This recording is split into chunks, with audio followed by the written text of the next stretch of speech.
Программа улантабыз, урматтуу телекөрүүчүлөр, ар бир кесип ардактуу.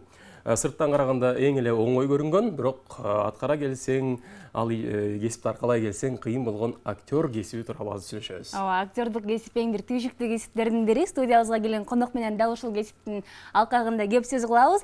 Актер жана режиссер Асхат Эрбаев мырза бизде конокто. Саламатсызбы? Саламатсыздарбы? Отмантаңыз менен. Рахмат, бирге болсун. Маанайыңыз жакшы? Маанайым жакшы. Таң атпай, аябай. Негизи эле маанай жакшы болот го. Анан күндүн өтүшү маанай элдердин немесине жараша өзгөрө баштайт го. Ар ким менен жолугуп, бирөө менен жолугушу жакшы болот, бирөө менен жакшы болбойт деген сыяктуу. Жакшы, барыңыздар. Сиз кирип келгенде эле биздин телекөрүүчүлөр айтса керек, Жоробек кирип келди деп. Билбейм. Ооба. Министрдин кызынын махабатынан кийин сизди көбүнчөсү баягы Жоробек деп таанып калса керек. Андан кийин эмне болду, кайсы жакта жүрөсүз? Эмнеге жоголуп кеттиңиз көп көрбөй? көрбөй? Эмне жүрөсүз? Мен киного тартылгандан кийин анан окууга кириштим. Биринчи ал фильмге кастингден эле өтүп кетип эле, андан кийин ошо окуганга чейин, тартылганга чейин мага оңой эле көрүнчү актерлук кесип. Киного тартылгандан кийин анан сездим да. Ошол жактын кухнясына киргенде аябай татаал экенин билдим. Анан окубасам болчу да эмес деп, анан ошондон кийин актерлукта окуп бүттүм. Окуп бүткөндөн кийин 4 жыл ошо окуу менен алектенип калдым. Андан кийин окуумдун аягында дипломдук жумушум катары өзүм бир фильм тарттым. Андан кийин эле үйлөнүп калдым. Үйлөнгөндөн кийин баягы баардыгын кайра иретке келтиргиче эле бир топ убакыт өтүп кетти. Анан эми чыга баштадым. Азыр Кайра чыгармачылыкка киришип, кайра кесибиңизди аркалап баштаган турбайсызбы?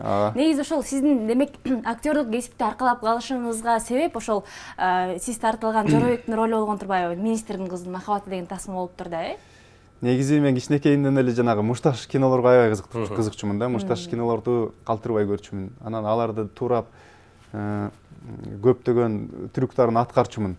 Кичинекей кезимде мен актерлук окуу бар экенин билген эмесмин. Аларды мен ошондой көрчүмүн да. Көрсө алар актер экен да.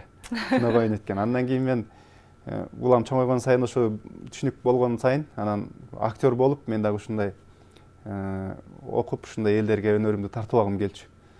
Кичинекейимден эле пайда болуп, анан кийин киного тартылгандан кийин дагы күчөп кетти да.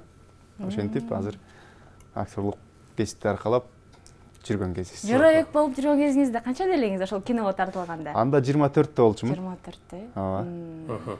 Бирок ачыгын айтыш керек, ошол убактагы Министрдин кызынын махабаты деген кино укмуштуудай популярдуу болгон. Аны элдер күтүп көрүшкөн, биринчи, экинчи серия деп күтүшкөн. Себеби дегенде, балким ал убакта жанагы мына кино индустрияда конкуренция аз болсо керек эле. Аябай сонун чыккансыздар. Анан азыр сиз актерлук чеберчиликти окуп бүткөндөн кийин ошол убактагы өзүңүздүн ойногон, аткарган бир чеберчилигиңизди кандай баалай аласыз? Ал фильмде негизи ал фильм элге аябай сиңип кетти да. Эл жакшы кабыл алды. Себеби мунун себебин мен кийин окугандан кийин билдим да.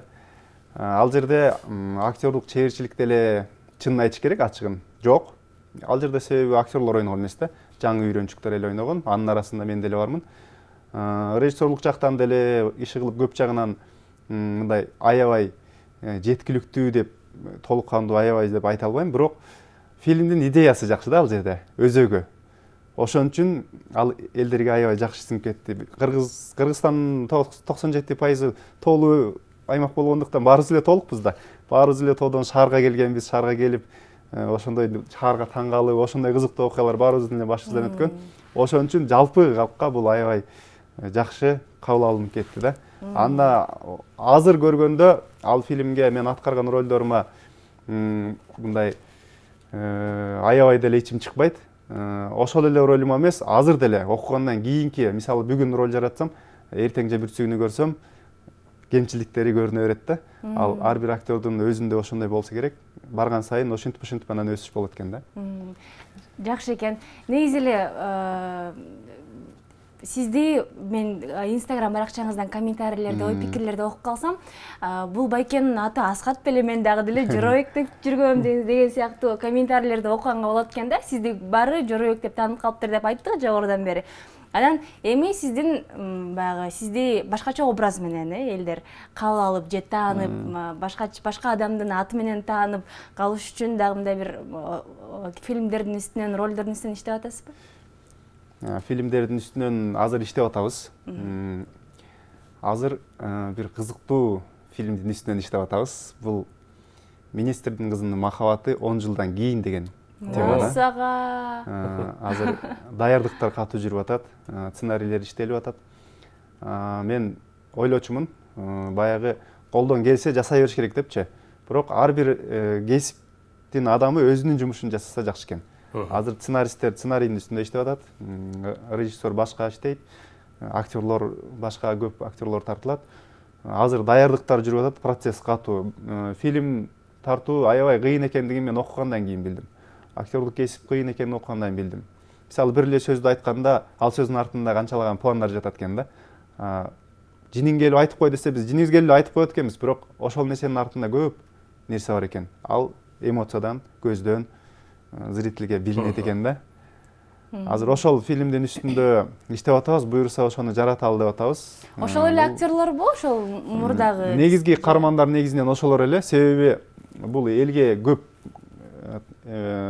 кабыл алынып кеткен да. Анан баягы мисалы Мадина дегенде Мадинаны көргүсү келишет элдер. Жорабек десе Жорабекти көргүсү келишет. Анан Жорабек деп туруп башка бирөөнү тартып койгондо ал менимче кабыл алыш кыйын да, себеби элдин көзү көнүп калган да ошол нерсеге. Ошон үчүн главный ролдордо мурунку эле адамдар ойнойт. Анан жаңы каармандар дагы көп да. Режиссер демек Рустам Аташев эмес? Жок. Сиз. Мен дагы эмесмин, азыр режиссер башка болот да.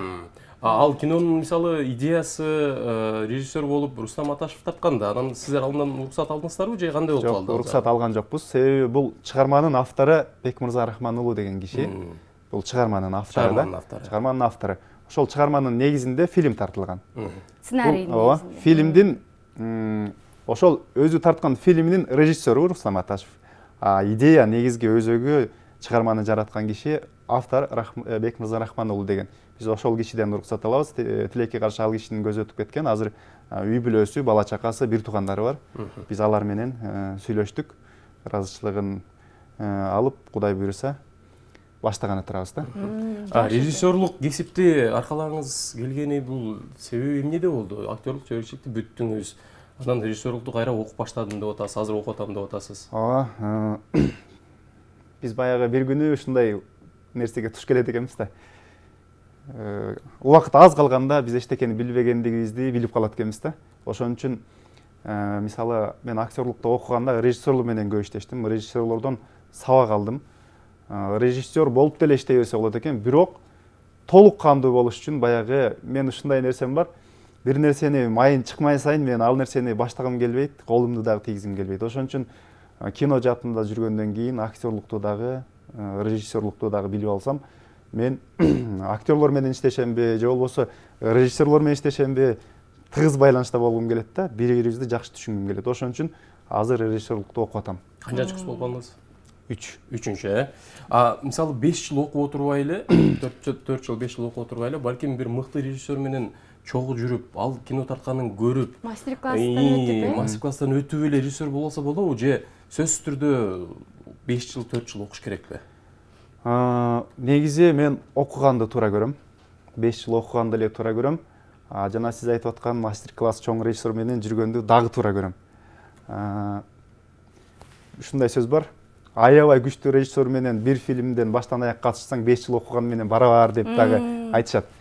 Окуш керек, окугандын эле ошого эле удаа эле практика жүзүндө дагы көрө кетиш керек да. Ошол сиз айткан режиссерлор менен иштешип, ошол эле учурда. Анан ар кайсы режиссер менен иштешип көрүш керек. Себеби ар кимдин көз карашы ар кандай, ар ким бир эле нерсени, мисалы 10 режиссер ар кандай кабыл алат. Ошолордун баардыгын чогултуп анан кийин жакшы опыт пайда болот экен да. Бул нерсеге деле макулмун.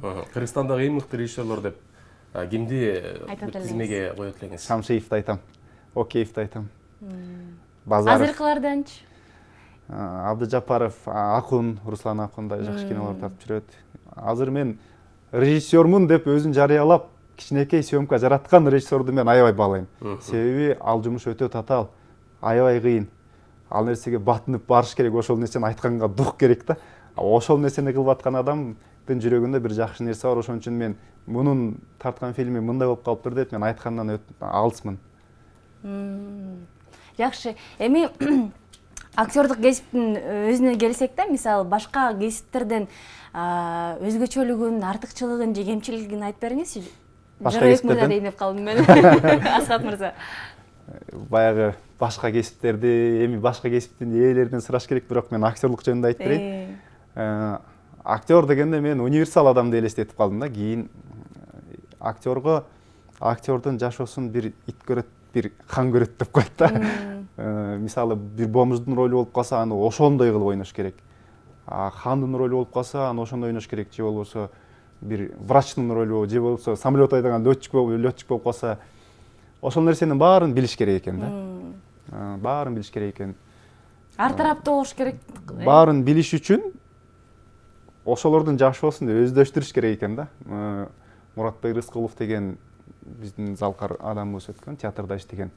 Ошол киши Тейтбектин ролун аткарганда, Тескери бата берген баягы Курманбекти ойногондо, спектакльин ойногондо 10 күн дачасы бар экен, ошол жактан ойноп бүткөндөн кийин түшпөй ошол жакта жүрчү экен. Себеби ал киши ошончолук кардуу болуп калчу экен да. Ошонун ролуна кирип, окуганда ролуна кирип, негизи актер ушундай болот. Анализ деген нерсе бар. Кайсыл роль берилсе, ошол адамдын өмүр баянын түзүп чыгат да. Анализ деген ошол өмүр баянын түзүп чыгат. Ал качан төлө. Эми ал жерде өмүр баяны жок да. Мисалы мага бир роль берилсе, анын төрөлгөндөн баштап азыркыга чейинки өмүр баянын мен түзүп чыгам. Эмне үчүн ал адам андай болуп калды, эмне үчүн кардуу болуп калды, эмненин негизинде, жашоосу кандай болгон, атасы эмне болгон, апасы кандай болгон. Ошонун баар жогун түзүп чыгып туруп анан кийин ошондо чындык сахнага чыгат да. Ошол киши ошондой болуп калчу экен.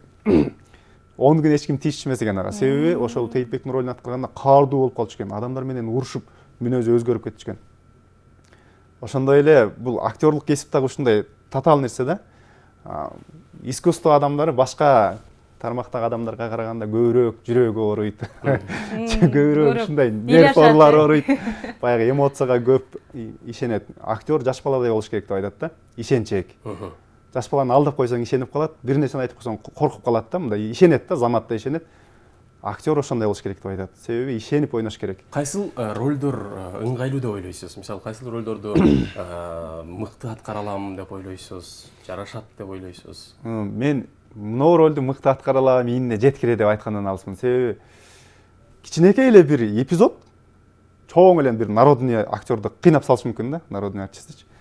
Себеби бир ушундай бир нерсе да, мындай капризный нерсе да болчу ушундайчы. Кээ бир ролдор бар, мисалы главный ролдор бар, ойногонго жеңил. Анан мага мына роль ылайыктуу деп айта албайм, негизи актер роль тандабайт деп коет. Кандай роль келсе дагы биз күчүбүздүн болушунча жакшы аткарганга аракеттенебиз да. Театрга баруу ниетиңиз барбы? Спектакльдерде роль жаратуу. Театрга башында барганмын. Окуу жайды бүтүп, актерскийди бүткөндөн кийин мен эми театральный училищаны бүттүм да, театр жагын бүттүм да. Театрга бардым. Театрга баргандан кийин ал жакта жашоо шарт азыр бизде бул жагына көбүрөөк басым жасалбай атат да, чындыгында маданият жагына. Алган айлык акылары азыр төмөнүрөөк, ошон үчүн мен мага туура келген жок. Ошон үчүн мен өзүмчө эле башка жумуштар менен алектенип кеттим. Анан ушул кино жагын азыркы ошо алып жүрөм да. Бирок ошол театрда ошол айлык маянасына карабастан 10 жыл, 20 жыл, балким 30 жыл иштеп жүргөн актерлорго демек башкача бир даңк жана башка бир медаль табыш керек, э? Ооба, сөзсүз түрдө. Театрдын алган азыр айлыгы ачыгын айтканда азыраак. Бирок көбөйдү деп атышты, э? Көбөйдү, бирок көбөйгөндө деле ал баягы бир жумалык жашоосуна же бир 15 күндүк жашоосуна жетиш мүмкүн. Эми ар кимдин акча короткондугу ар кандай. Мен жаман деп айткым келбейт. Театр негизи жакшы, театр күзгү сыяктуу деп коет эмеспи? Элдер өзүн өзү ошол жерден көрүшөт, чагылдырып көп нерсени. Бирок жеке мага да, эми жеке менин көз карашыма ошондой болду. Эми иштеп аткандар 30 жылдан бери, 20 жылдан бери иштеп аткандар бар азыр. Эми мындай деп, сиздин дагы бир талантыңызды элдерге ачалы. Кече жакында баштадым деп атасыз, буюрса ошол жака кадамдарды таштай баштадым деп атасыз. Ырчылык жагы кантип башталып калды? Же кичине кезиңизден эле ырдач белеңиз? Мен кичине кезимде ырдачумун. Негизи Алифе майрамынан баштап эле, биринчи классыман баштап эле ошо эми баягы мектепте ар кандай иш чаралар болуп калганда, сен жакшы ырдайсың го деп мени чыгарып коюшчу. Анан мен ырдачумун, ырга кызыкчумун негизинен эле. Андан кийин актерскийде окуп баштаганда бизге вокал сабагы кирет. Баштан аяк 4 жыл. Кадимкидей эле жандуу үннүн коштосунда пианино менен ойноп берет. Концертмейстер экзамен тапшырганда баягы консерваториядагыдай эле тапшырабыз, комиссиялар келет. Анан буга негизи жөндөмүм бар болчу. Биринчиден, экинчиден актер болгондон кийин бар жогун кыла алыш керек деген менде түшүнүк бар. Ошон үчүн азыр ырчылык кесипти дагы Бекбурбиев агабыздын ала кетейин деп атасыз. Бекбурбиев агабыздын ырын ырдаптырсыз, тамашалуу ырын. Ал ырды кантип ырдап калдыңыз? Анан бир куплет суранбайлыбы? Биздин ошол ырды уга электер болсо, кантип айтып алат эле? Эки така деп атат. Эки така. Бир куплет ырдап туруп айтып бергизчи. Эли, ырдап берейин. Баягы чоң ырчылардай эле эртең менен үнүм ойгоно элек деп эле. Тамагы бир аз ооругансып турат деп. Бирок элдин суранып атканына карабай, эми эл да бул. Элдер көрүп атат, аткарыш керек. Аракет кылып жакшы ырдап берейин. Чогуш дейбиз оба, е. Сезимден да жумуш жогору беле. Бале. Жаныңда эле жүрсөм көрбөйсүң, сен эч кимге такыр күлбөйсүң неге. Ар бир кадамыңды санаймын, көстөгелеп кызыл бут кийимиң Бассаң эле дайым караймын, бийик таккаң сенин ким үчүн эле. Эки таккаң улам тыкылдайт, ага кошуп жүрөк тыпылдайт. Сага сүйүм кудуреттүү күч беле, көңүл шайыр ичим тызылдайт. Жүрөгүм да сага көзүмдайт, бүгүн мага жаз кече күз эле. Баракелде. Ыраазычылык билдиребиз. Жаз айына арналып чыккан экен. Азыркы сезонго туура келип калат экен. Рахмат Асхат байке, ыраазычылык билдиребиз. Мындан нары дагы ырларды, фильмдерди күтөбүз сизден. Чоң рахмат сиздерге дагы, чоң рахмат, ишиңиздерге ийгилик. Рахмат. Актер жана режиссер Асхат Эрбаев бизде конокто болду. Ал эми биз сапарыбызды алдыга көздөй улантабыз.